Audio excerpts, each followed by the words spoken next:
तो फाइनली बच्चों, राजस्थान माध्यमिक शिक्षा बोर्ड ने कक्षा 10 के जो मॉडल पेपर हैं 2023 की बोर्ड एग्जाम के लिए वो जारी कर दिए हैं। नमस्कार बच्चों, स्वागत आप सभी का आपके अपने YouTube चैनल में। अगर आप कक्षा 10 के विद्यार्थी हैं और बोर्ड परीक्षा 2023 में शामिल हैं तो इस वीडियो को आपको कंप्लीट देखना है। और आज के इस वीडियो में मैं आपको RBSE बोर्ड मॉडल पेपर 2023 यानी राजस्थान माध्यमिक शिक्षा बोर्ड कक्षा 10 गणित का एक ऐसा मॉडल पेपर देने वाला हूं जो आपके बोर्ड परीक्षा 2023 में पूछा जाएगा। तो इस वीडियो को आपको कंप्लीट देखना है और ये पूरा पेपर इस वीडियो में मैं आपको उत्तर सहित बताने वाला हूं।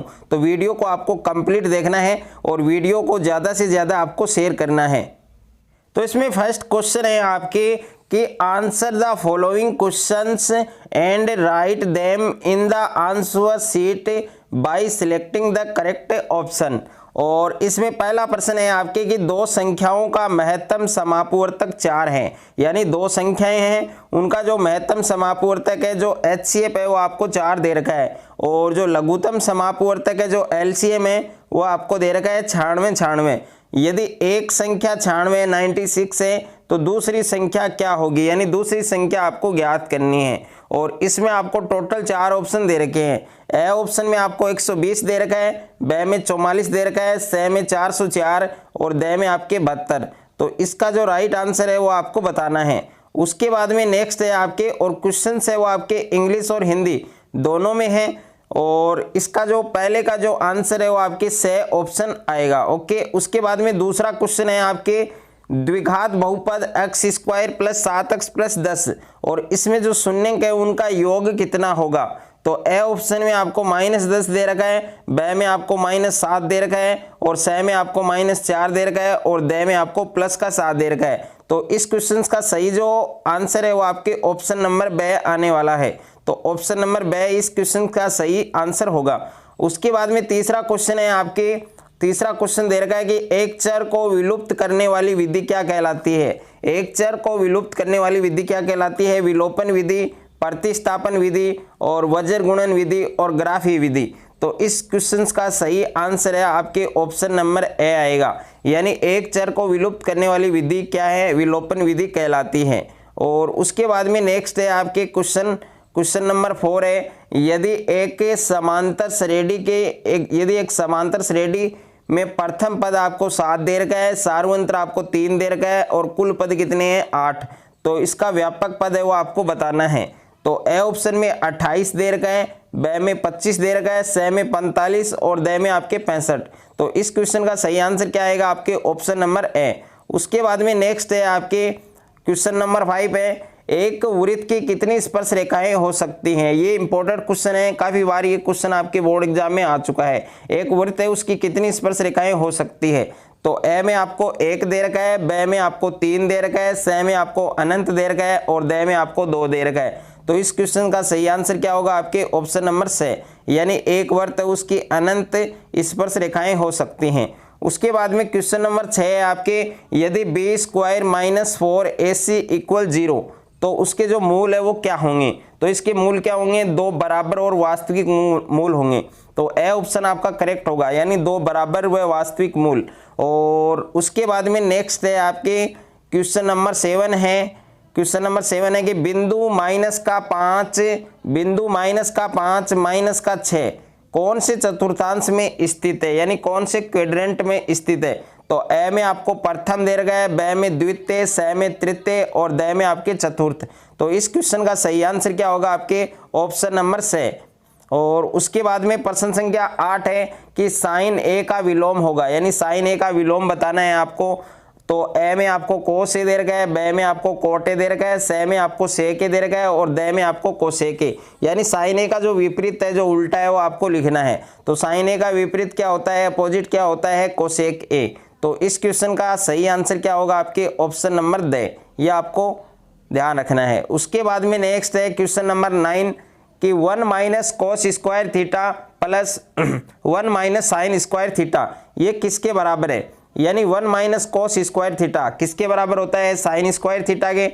और प्लस 1 - sin² थीटा किसके बराबर होता है? cos² थीटा के।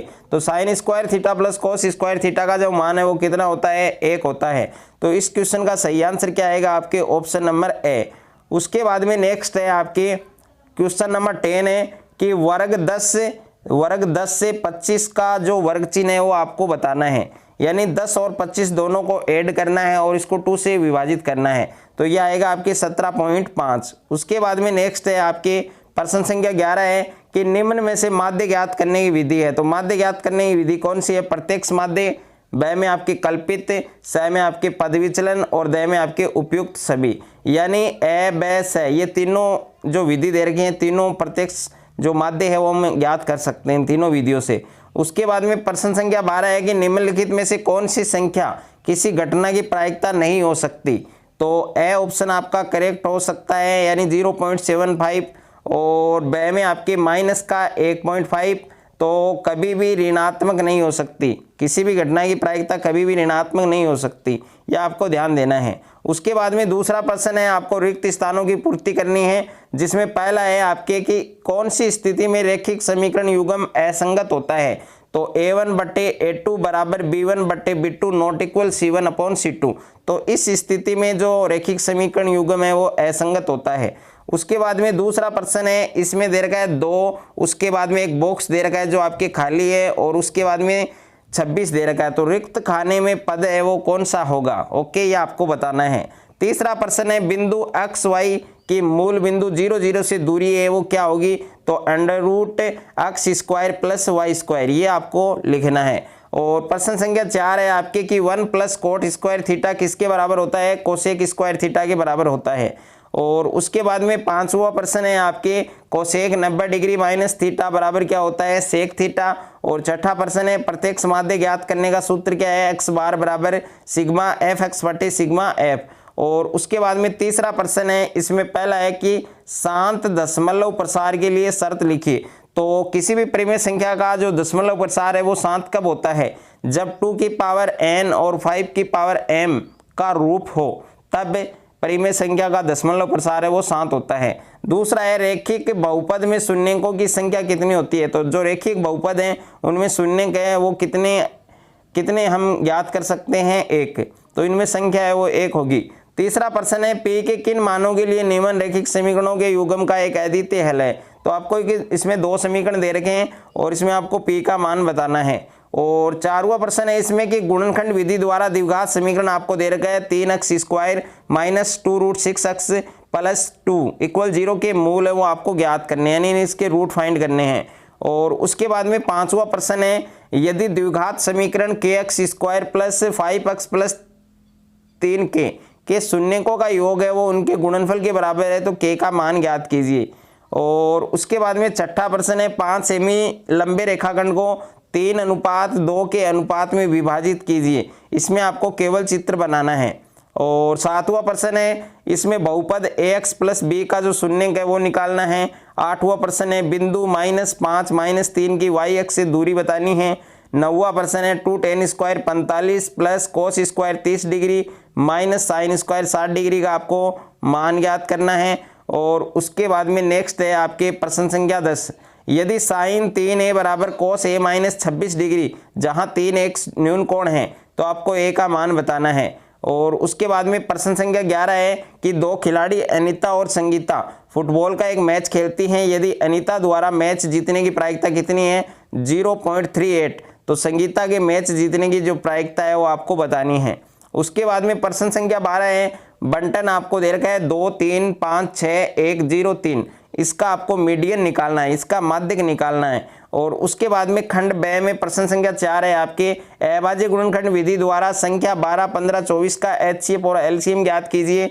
और प्रश्न संख्या 5 है, द्विघात बहुपद t² - 15 के शून्य ज्ञात कीजिए और शून्यकों तथा गुणांकों के बीच संबंध की सत्यता की जांच कीजिए, काफ़ी इंपॉर्टेंट है। और उसके बाद में प्रश्न संख्या 6 है कि एक नगर में टैक्सी के भाड़े में एक नियत भाड़े के अतिरिक्त चली गई दूरी पर भाड़ा सम्मिलित किया गया है। 10 किलोमीटर दूरी के लिए भाड़ा 105 रुपये है और 15 किलोमीटर दूरी के लिए भाड़ा 155 रुपये है, तो नियत भाड़ा और प्रति किलोमीटर भाड़ा है वो आपको ज्ञात करना है।